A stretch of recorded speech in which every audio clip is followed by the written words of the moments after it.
दुनिया में दो तरीके के लोग होते हैं। एक तो वो होते हैं कि जो बहुत ही अमीर होते हैं, जिनको बोला जाता है रिच पर्सन, और दूसरे वो होते हैं कि जो बहुत ही गरीब होते हैं, उनको बोला जाता है पुअर पर्सन। ठीक है, तो एक हो गए रिच और एक हो गए पुअर। तो जो रिच पर्सन होते हैं उनके पास जो है बहुत सारा पैसा होता है, और जो पुअर पर्सन होते हैं उनके पास जो है बहुत कम पैसा होता है। ठीक है ना, थोड़ा सा होता है।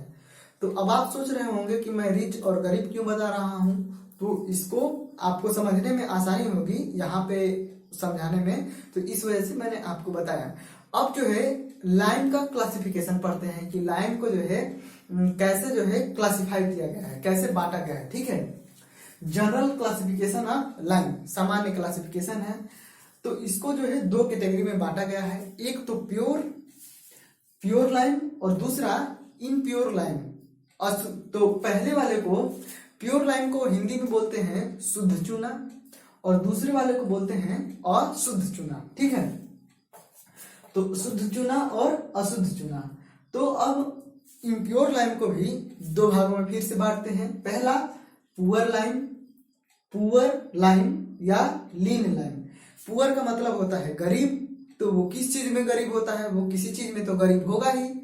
लीन का मतलब होता है कमजोर, तो अक्सर पुअर लोग ही कमजोर होते हैं। ठीक है, तो लीन लाइन, लीन को हिंदी में कमजोर बोलते हैं। ठीक है ना, तो ये हो गया। अब दूसरा होता है इम्प्योर लाइन को, पहले तो हमने पुअर और लीन लाइन में कह दिया, फिर दूसरा जो है इसे हाइड्रालिक लाइन में बांटते हैं। ठीक है, दूसरा क्या है, हाइड्रालिक लाइन। अब हाइड्रालिक लाइन को भी तीन भागों में बांटते हैं। ठीक है, वो भी इम्प्योरिटी के आधार पे, उसमें अशुद्धियां कितनी हैं उसके आधार पे हाइड्रालिक लाइन को तीन भागों में बांटते हैं। पहला है फीबली हाइड्रोलिक लाइन। क्या है पहला, फीबली हाइड्रोलिक लाइन। इसमें जो अशुद्धि की मात्रा होगी वो होगी 5 से 10%। और इसमें अशुद्धि क्या होगी, देखिए इसमें अशुद्धि के रूप में क्या होगा, मैग्नीशिया होगा, आयरन ऑक्साइड होगा, सिलिका होगा, क्ले होगा, यही सब इसमें अशुद्धियों के रूप में होगा। ये नहीं कि घास फूस हो गया, उधर और कुछ हो गया, उधर बकरी गाय गोबर हो गया, ये सब कुछ नहीं होगा। इसमें अशुद्धियों के रूप में क्या होगा, सिलिका होगा, ठीक है, क्ले होगा, फिर से मैग्नीशिया होगा, आयरन ऑक्साइड होगा, यही खनिज होंगे इसमें। ठीक है, तो अशुद्धियों को, इसमें अशुद्धियां कितनी होगी, 5 से 10%। और दूसरा है मॉडरेट हाइड्रोलिक लाइन, मध्यम। ठीक है ना, मॉडरेट का मतलब होता है मध्यम, तो इसमें कितना होगा, 10 से 20% जो है अशुद्धियां होंगी।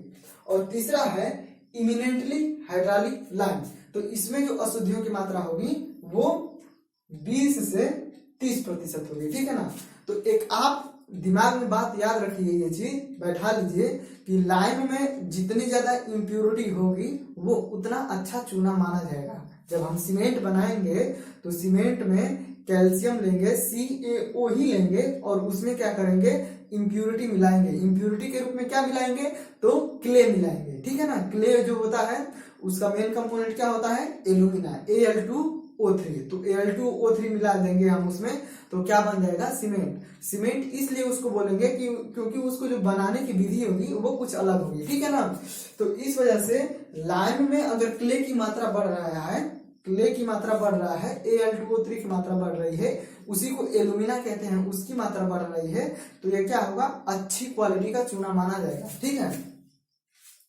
वो जो है चिनाई की दृष्टि से, मोटार बनाने की दृष्टि से, मोटार का मतलब होता है मसाला, तो जो मसाला बनेगा उसमें बाइंडिंग प्रॉपर्टी ज्यादा होगी, तो बाइंडिंग प्रॉपर्टी ज्यादा है तो स्ट्रेंथ ज्यादा ग्रहण करेगा, तो हमारे लिए क्या होगा, अच्छा होगा। ठीक है ना, तो ये देखिए, ये जनरल क्लासिफिकेशन था इसका लाइन का। अब हम पढ़ते हैं प्योर लाइन के बारे में। ठीक है, जनरल क्लासिफिकेशन तो हमने देख लिया, अब पढ़ते हैं प्योर लाइन।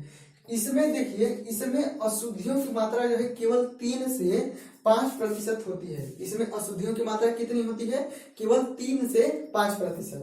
फिर यह प्योर लाइन के कैल्सिनेशन से प्राप्त होता है। तो जो प्योर लाइन होता है उसमें अशुद्धियों की मात्रा जो है 3 से 5% होती है, और यह प्योर लाइम स्टोन, ठीक है, प्योर लाइम स्टोन के जो है कैल्सिनेशन से प्राप्त होता है। ठीक है ना, तो ये प्योर लाइम स्टोन के कैल्सिनेशन से प्राप्त हो गया। फिर इसे white lime rich lime, quick lime, fat lime भी कहते हैं। इसका क्या नाम है और भी, इसका और क्या नाम है? पहला है व्हाइट लाइम, दूसरा है रिच लाइम, तीसरा है क्विक लाइम और चौथा है फैट लाइम। ठीक है, तो देखिए यहाँ पे भी रिच लाइम की बात हो रही है और यहाँ पे पुअर लाइम की बात हो रही है। ठीक है ना। तो रिच लाइम का मतलब ये है कि जिस चूने में CaO, जिस चूने में CaO की मात्रा ज्यादा होगी वो क्या होगा? धनी होगा। ठीक है ना, वो क्या होगा? रिच लाइम होगा। और जिस चूने में CaO की मात्रा कम होगी वो क्या होगा? पुअर होगा, यानी कि गरीब होगा। गरीब किस मायने में कि उस पे जो है CaO का जो कंपाउंड है वो कम है, और रिच इस मायने में कि उसमें CaO का जो कंपाउंड है वो ज्यादा है। ठीक है, तो इसे रिच लाइम क्यों बोलेंगे? ये तो समझ गए कि इसमें CaO की मात्रा जो होगी ज्यादा होगी। ज्यादा इसलिए होगी क्योंकि देखिए इसमें इम्प्यूरिटी जो है, अशुद्धियां जो है वो क्या है? केवल 3 से 5% ही है, तो बाकी क्या है? CaO है। तो इस वजह से क्या है? ये रिच लाइम है। ठीक है, अब व्हाइट लाइम क्यों कहेंगे? क्योंकि जब इसमें अशुद्धियां कम है तो जो CaO होता है उसका कलर सफेद होता है, तो क्या होगा? वो सफेद ही होगा, पूरा हमको सफेद नजर आएगा। और इसमें देखिए इसमें अशुद्धियों की मात्रा 5 से 10, 10 से 20 और 30 है, तो ये क्या होगा? सबसे ज्यादा सफेद कौन होगा? इसमें अशुद्धियां कम है तो ये सफेद होगा, तो इसलिए इसको हम क्या बोलेंगे? White lime. तो व्हाइट लाइम भी समझ में आ गया और रिच लाइम भी समझ में आ गया। अब आ गया क्विक लाइम। क्विक लाइम इसे इसलिए कहेंगे क्योंकि कैल्सिनेशन के तुरंत बाद जो मिलता है तो CaO मिलता है। ठीक है, कैल्सिनेशन के तुरंत बाद क्या मिलता है? CaO। अगर वो थोड़ा सा समय बीतेगा तो CaO जो है वातावरण से क्रिया करके CO3 फिर से दोबारा से कैल्शियम कार्बोनेट बना लेगा। ठीक है, तो पहले CaO क्या करेगा कि वातावरण में जो नमी है वो नमी सोखेगा, नमी सोख के CaOH बन जाएगा और फिर CO2 से क्रिया करके CO3 बन जाएगा। ठीक है ना, तो फिर क्या होता है? ये इसे क्विक लाइम भी बोलते हैं। ठीक है, क्योंकि ये तुरंत जो है कैल्सिनेशन से प्राप्त होता है। अब इसे फैट लाइम क्यों बोलते हैं? क्यों इसलिए बोलते हैं इसको कि जब हम इसको बुझाते हैं, इसकी स्लैकिंग करते हैं पानी में, वाटर में डाल करके इसकी जब हम स्लैकिंग करेंगे तो इसका जो वॉल्यूम होता है वो 2 से 3 गुना बढ़ जाता है। तो ये क्या हो जाता है? मान लीजिए कि मैं इतना पतला हूं तो ये क्या हो जाएगा कि मोटा हो जाएगा। ठीक है ना, तो इसलिए इसे क्या बोलते हैं? फैट लाइम बोलते हैं। अब कोई भी चीज मोटा हो जाएगा तो क्या होगा? मान लीजिए कि मैं पतला हूं तो मैं मोटा होऊंगा तो क्या होगा? मेरा जो वॉल्यूम है, मेरा जो आयतन है वो क्या होगा? बढ़ जाएगा। ठीक है ना, वॉल्यूम क्या होगा? बढ़ जाएगा। तो इस चूने का जो वॉल्यूम होता है वो 2 से 3 गुना बढ़ जाता है। इस वजह से इसे क्या बोला जाता है? फैट लाइम बोला जाता है, मोटा चूना। ठीक है, वॉल्यूम बढ़ जाता है इसका, तो इसे बोलेंगे फैट लाइम। तो ये भी समझ में आ गया। ठीक है ना, तो चारों चीजें आपको समझ में आ गई होगी और आसानी से जो है याद हो जाएगा। ठीक है, इसका जो है कैल्सिनेशन तेजी से होता है। इसका कैल्सिनेशन जो होता है वो तेजी से होता है। ठीक है, कैल्सिनेशन क्या होता है? तेजी से होता है। देखिए कैल्सिनेशन का मतलब होता है कि इसे जब हम आग में जलाएंगे तो ये जल्दी जल्दी जो है इसमें से कार्बन डाइऑक्साइड निकलेगी। ठीक है, तो इसमें देखिए जो इम्प्यूरिटीज है वो केवल 3 से 5% ही है, बहुत कम है। या ये तो एक रेंज है ना, 3 से 5% क्या है? एक रेंज है, इतने के अंदर हो भी सकती है, नहीं भी हो सकती है। तो इम्प्यूरिटीज बहुत कम रहेगी तो उसमें क्या होगा? जो कार्बन डाइऑक्साइड है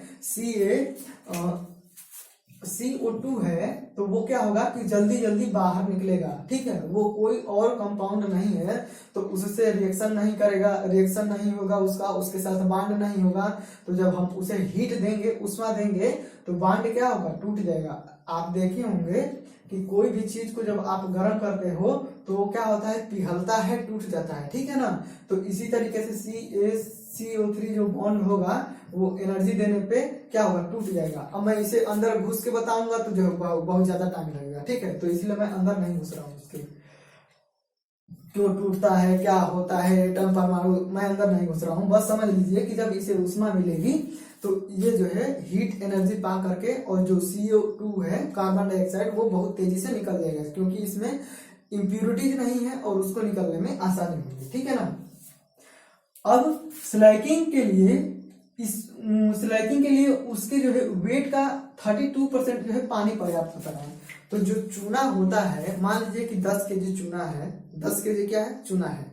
अब 10 केजी चूने को बुझाने के लिए 32% पानी, तो 32% कितना हो जाएगा, 3 केजी 200 ग्राम, 3 किलो 200 ग्राम। तो 3 किलो 200 ग्राम जो पानी होता है वो 10 किलो चूने को जो है आराम से बुझा सकता है, आराम से उसकी स्लैगिंग हो जाएगी। पूरा जो है कैल्शियम कार्बोनेट जो होता है CaO जो होता है वो पूरी तरीके से CaOH ट्वाइस में चेंज हो जाएगा, ठीक है ना। स्लैगिंग मतलब होता है बुझाना। तो जो CaO है वो 3 किलो 200 ग्राम पानी अगर रहेगा तो वो पूरी तरीके से किसमें चेंज हो जाएगा, CaOH ट्वाइस में। लेकिन आप जानते हो कि जब वो क्रिया करेगा, CaO वाटर के साथ क्रिया करेगा, यानी कि हाइड्रेशन जब होगा तो उसमें 15.6 किलो कैलोरी की ऊष्मा निकलेगी। ये तो हमने पढ़ा है पिछले वाले लेक्चर में। तो जब ऊष्मा निकलेगी तो क्या होगा, जब ऊष्मा निकल रही है तो आप किसी भी चीज को गर्म करते हो तो वो भाप बन के उड़ने लगती है। तो यहाँ तो वाटर है तो ऊष्मा निकलेगी, तो उस ऊष्मा के कारण जो है वाटर जो है वो भाप बन के और उड़ जाएगा। हमने 3 किलो 200 ग्राम पानी हमको दे दिया, पानी हमने दे दिया चूने को, तो वो बूझेगा, लेकिन और जो पानी होगा वो जो है भाप बन के उड़ जाएगा, ठीक है ना। तो लास्ट में क्या होगा कि चूना पूरी तरीके से बुझ नहीं पाएगा, ठीक है, तो पानी की मात्रा कम पड़ जाएगी। तो इस वजह से इस पे जो है जो पानी की मात्रा है वो 2 से 3 गुना पानी मिला देते हैं। तो यहाँ पे ये 32% इसको पानी चाहिए था, इसका 2 से 3 गुना पानी जो है हम और मिला देते हैं ताकि अच्छी तरीके से बुझ जाए। पानी चाहे कितना भी वाष्पित हो, अनबुझा ना रहे, ठीक है, पूरी तरीके से बुझ जाए। तो इसमें 2 से 3 गुना जो है वाटर मिला देते हैं। रेट ऑफ स्लैगिंग का मान जो है अधिक होता है। रेट ऑफ स्लैगिंग का मान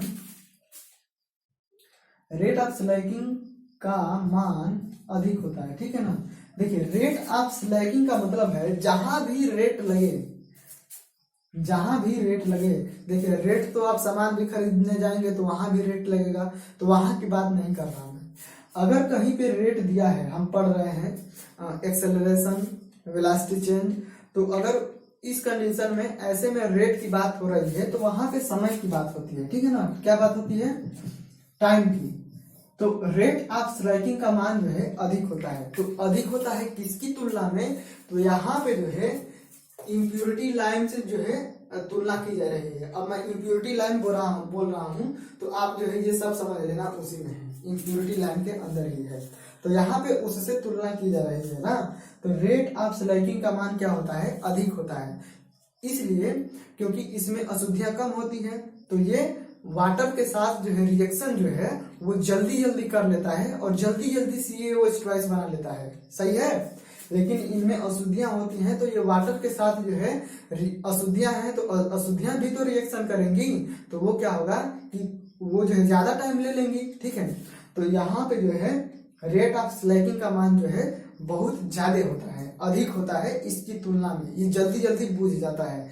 जहां पे मैं एक एग्जांपल के तौर पे बता रहा हूं, अगर इसको जो है मान लीजिए कि 4 से 5 घंटे बुझने में लग रहे हैं तो इसको जो है 2 घंटे 3 घंटे में ही ये बुझ जाएगा, तो थोड़ा सा कम टाइम लगेगा इसमें। तो रेट ऑफ स्लैगिंग यानी कि समय के साथ ये बहुत तेज चलेगा, ठीक है ना। बुझने की दर क्या है, तेज है। जैसे कि कोई गाड़ी है तो कोई 5 किलोमीटर पर घंटा की रफ्तार से जा रही है और कोई जा रही है 6 किलोमीटर पर घंटा के हिसाब से, तो एक ही घंटा में वो 6 किलोमीटर चली जाएगी, तो उसकी चाल जो है अधिक है। तो यहाँ पे वैसे ही है, रेट ऑफ स्लैगिंग का मान जो है ये समय के साथ बहुत तेजी से जो है बुझेगा, ठीक है ना, तो वो अधिक होता है। हीट ऑफ हाइड्रेशन का मान अधिक होता है। तो देखिए इसमें जो है CaO अधिक है, CaO क्या है, इसमें अधिक है, अशुद्धियां कम है, तो जाहिर सी बात है कि CaO में क्या होता है कि 15.6 किलो कैलोरी ऊष्मा निकलेगी, और इसमें क्या है 5 से 10% जो है अशुद्धियां हैं, इसमें ज्यादा है, इसमें और ज्यादा है। तो अगर इसमें अशुद्धियां मान लीजिए कि 10% है और इसमें क्या है 5%, तो जो 5% CaO है उसके कारण जो ऊष्मा निकलेगी 15.6 किलो कैलोरी, वो ज्यादा होगी कि नहीं होगी, होगी ना। तो यहाँ पे हीट ऑफ हाइड्रेशन का मतलब वही है कि ये जो है वाटर से जो रिएक्शन करेगा CaO प्लस H2O, यही है। तो जो वाटर से रिएक्शन करेगा तो इसके रिएक्शन करेगा तो यहाँ पे हीट जो निकलेगी वो क्या है, ज्यादा है। ज्यादा किसकी तुलना में, इनकी तुलना में, इम्प्योरिटी लाइम की तुलना में। ठीक है, स्लैकिंग के बाद वॉल्यूम 2 से 3 गुना बढ़ जाता है, ये तो हमने बता दिया था वहां पे। तो ये क्या होता है, इसका आयतन 2 से 3 गुना बढ़ जाता है, इसलिए इसे फैट लाइम भी बोलते हैं। इसकी स्पेसिफिक ग्रेविटी जो है 3.4 होती है। इसकी स्पेसिफिक ग्रेविटी कितनी होती है, 3.4।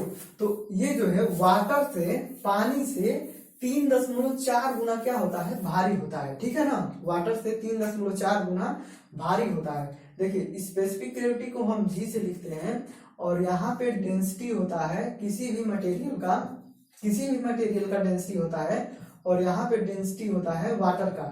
ठीक है, तो इसका जो अनुपात होता है वही होता है स्पेसिफिक ग्रेविटी। ठीक है, तो यहाँ पे जो प्योर लाइम है, प्योर लाइम है तो उसकी कुछ डेंसिटी होगी, और वाटर की डेंसिटी से भाग दे देंगे तो जो आएगा वो कितना आएगा, 3.4। यानी कि वो जो है वाटर से 3.4 गुना क्या है, भारी है। देखिए भारी कैसे, यहाँ पे इसकी डेंसिटी क्या होती है, मान लीजिए कि इसकी डेंसिटी केजी पर मीटर क्यूब होगी ना, मैं समझा ही देता हूँ, केजी पर मीटर क्यूब होगी, और इसका भी क्या होगा, केजी पर मीटर क्यूब। तो मान लीजिए कि दोनों एक एक मीटर क्यूब है, तो ये तो खत्म हो जाएगा ना, तो ये भी केजी है, ये भी केजी है, तो अब हम इससे भाग दे देंगे तो क्या पता चल जाएगा कितना गुना भारी है। तो ये जो है वाटर से 3.4 गुना जो है भारी होता है।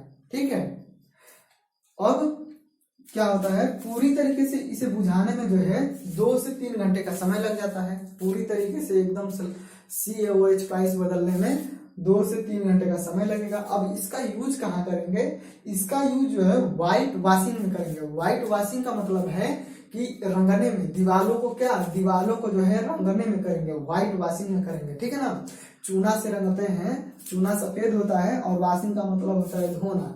तो जो दीवार होता है उसको चूने से धो रहे हैं। ठीक है, तो चूने से रंगाई करेंगे, तो व्हाइट वॉशिंग करते हैं। फिर से प्लास्टर में भी यूज करते हैं हम लोग, सीमेंट मसाले से प्लास्टर करते हैं, तो इसका जो है प्लास्टर करने में भी उपयोग कर लेंगे। लाइन पुट्टी बनाने में करेंगे। पुट्टी होता है, पुट्टी का नाम आपने सुना होगा, पुट्टी होता है वो खिड़कियों पे या दरवाजे में जो कांच के शीशे होते हैं उनको चिपकाने में काम आता है, तो लाइन पुट्टी के रूप में करते हैं। और पुट्टी जो है दीवारों पे लगाई भी जाती है। ठीक है ना, तो वहां पे लीकेज रोकने में करते हैं। देखिए लीकेज रोकने में करते हैं, अगर मान लीजिए कि यहाँ पे कुछ भी क्रैक्स पड़े हुए हैं, या ये मान लीजिए कि होल है, तो इसमें कुछ भी रखेंगे तो वो क्या होगा, वो वाटर है, वो थोड़ा सा भी छेद रहेगा तो निकल आएगा। ठीक है, थोड़ा सा भी क्रैक्स रहेगा तो वो रिसने लगेगा। तो यहाँ पे जो है CaO को यूज करते हैं, इसको प्योर लाइम को यूज करते हैं। अगर ये वहां पे जाएगा तो ये क्या होगा, इसका आयतन क्या होगा, बढ़ जाएगा। ठीक है ना, आयतन 2 से 3 गुना बढ़ जाता है। तो यहाँ वहां पे गया और इसका वॉल्यूम जो है बढ़ गया, तो क्या होगा, पूरी तरीके से उसको लीकेज प्रूफ बना देगा। ठीक है, फिर धातु को पिघलाने में करते हैं। देखिए अगर लाइम जो है उपस्थित रहता है तो जो कोई भी चीज होता है तो उसकी जो मेल्टिंग पावर होती है, गलने की जो उसका टेम्परेचर होता है वो कम कर देता है। तो जो लाइम होता है ना, ये कोई भी चीज का, मान लीजिए कि कोई धातु है वो 1000 डिग्री सेंटीग्रेड पे गल रहा है, तो अब वो बिना लाइम डाले हुए, अगर उसमें कोई भी चूना नहीं है, मान लीजिए कि ये मेटल है तो ये 1000 डिग्री सेंटीग्रेड पे गल रहा है। लेकिन अगर वहीं पे हम चूना इसमें डाल देंगे, चूना का यूज कर देंगे, तो इसका जो टेम्परेचर है गलने का वो जो है घट जाएगा, 700 800 कुछ भी, मतलब कम हो जाएगा। 1000 तो नहीं रहेगा, उससे क्या होगा, कम हो जाएगा।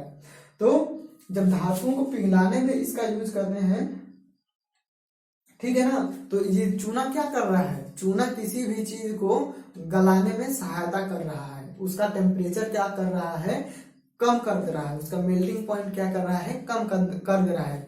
तो ये क्या कार्य कर रहा है, ये गालक का कार्य कर रहा है, ये उसको गलाने का कार्य कर रहा है। ठीक है ना, गालक क्या बोलते हैं, गालक।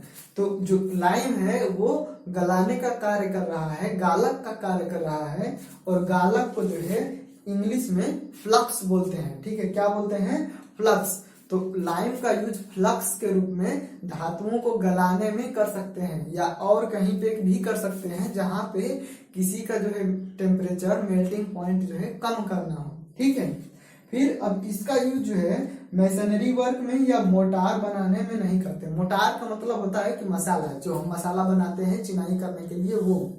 और मैसनरी में, मैसनरी वर्क वही मतलब कि जब हम मसाला बनाएंगे तो चिनाई करेंगे, कुछ भी जोड़ेंगे घटाएंगे तो नहीं, ठीक है।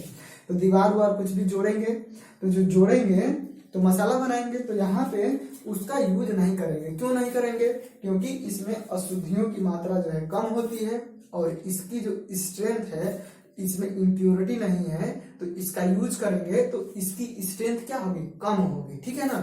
तो जो लाइम होगा जितना अशुद्ध होगा उसका स्ट्रेंथ उतना ज्यादा होगा, एक सीमा तक, ठीक है। ये नहीं कि पूरा अशुद्ध कर दिए यूज।